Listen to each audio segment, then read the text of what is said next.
World news के sponsor हैं स्वागत, अदरक, लहसुन और मसाले 100% प्योर एंड हाइजीनिक। अस्सलाम वालेकुम, आदाब। मैं हूं खलील फरहाद। बीबीएन चैनल के बुलेटिन वर्ल्ड न्यूज की हेडलाइंस के साथ करते हैं शुरुआत। स्वीडन की हद धर्मी बरकरार, इजाजत दिए जाने के बाद मलून शख्स ने फिर की कुरान की बेहुरमती।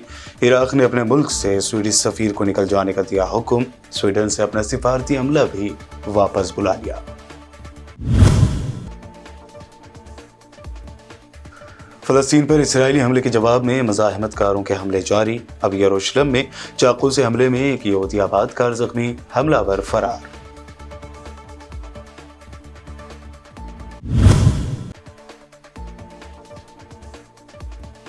अफगानिस्तान की तालिबान हुकूमत ने फिर दुनिया को दिलाया यकीन, कहा हमारी सरजमीन किसी भी मुल्क के खिलाफ इस्तेमाल नहीं होने देंगे।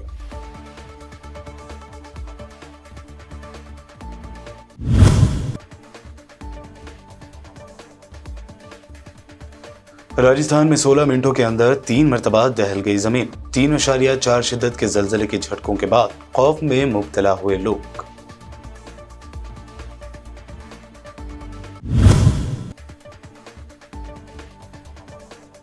घंटों मन की बात करने वाले पीएम जलते मणिपुर पर सिर्फ 36 सेकंड बोले। साबिक गवर्नर सत्यपाल मलिक ने वजीर आजम मोदी पर की जमकर तनकीद।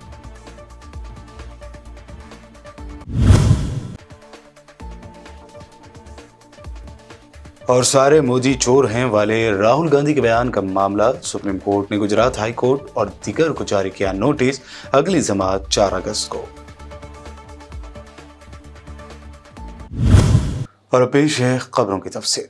दुनिया भर के मुसलमानों की नाराजगी झेल रहे स्वीडन में फिर एक मरतबा कुरान की तौहीन की इजाजत देने के बाद एक शैतान सिफा शख्स ने कुरान मजीद की तौहीन कर दी है। स्वीडन के दारुल हुकूमत स्टॉकहोम में इराकी सिफारत खाने के बाहर तार के वतन इराकी शख्स ने एक मरतबा फिर कुरान मजीद की तौहीन करते हुए अलहामी किताब के औराक नजरातिश तो नहीं किए, ताहम 37 साला सलमान मोमिका नामी इस मलून ने कुरान मजीद के नुस्खे की इंतहाई बेतौकीरी करते हुए उसको नीचे गिराया और पाँव से ठोकर मारी।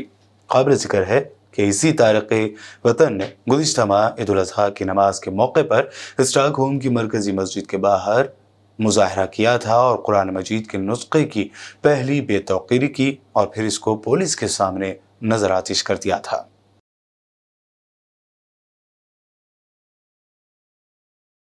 स्टॉकहोम में कुरान मजीद की इंतहाई तौहीन के वाक़े के खिलाफ एहतजाज में इराक ने सख्त कदम उठाते हुए स्वीडन के सफ़ीर को मुल्क से निकल जाने का हुक्म दिया है।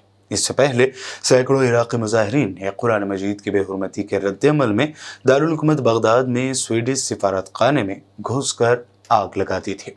इराक़ी हुकूमत ने एक बयान में कहा कि स्वीडन में सिफारत खाने के अमले को भी वापस बुलाया जा रहा है। न्यूज़ इराक की सरकारी खबर रसाई एजेंसी ने खबर दी है कि इराक ने अपनी सरजमीन पर स्वीडन की कंपनी एरिक्सन को काम करने की इजाज़त देने से भी रोक दिया है।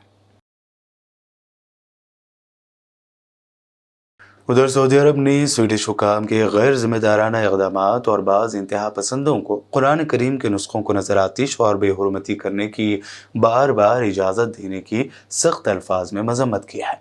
सऊदी वज़ारत ख़ारजा की जानिब से जारी बयान में कहा गया कि ये दुनिया भर के लाखों मुसलमानों के जज्बात को मुनज़्ज़म तरीके से इश्तियाल दिलाने का एक अमल है। तुर्किया के सदर रजब तैयब एर्दोआन अपने 3 रोज़ा सरकारी दौरे के तहत मुत्तहदा अरब अमारात पहुँचे, जहाँ उनका शायान शान इस्तकबाल किया गया। सदर के हमरा उनकी काबीना के अरकान और दीगर तुर्क हुक्काम भी हैं। सदर एर्दोआन का इस्तकबाल मुत्तहदा अरब अमारात के सदर शेख मोहम्मद बिन ज़ायद अल नहयान ने एक सरकारी तकरीब में किया। अंकारा और अबू धाबी के दरमियान सिफारती ताल्लुकात की 50वीं सालगिरह के मौके पर करीबी बातचीत और ताउन की तरक्की को सराहते हुए सदर एर्दोआन ने कहा कि इस दौरे के दौरान दस्तखत किए जाने वाले मुश्तरका मुआहदे से दो तरफा ताल्लुकात को स्ट्रैटेजिक शराकतदारी की सतह पर ले जाया जाएगा। Bu arada bölüm başkanı da Manchester'ın başkanı. maşallah.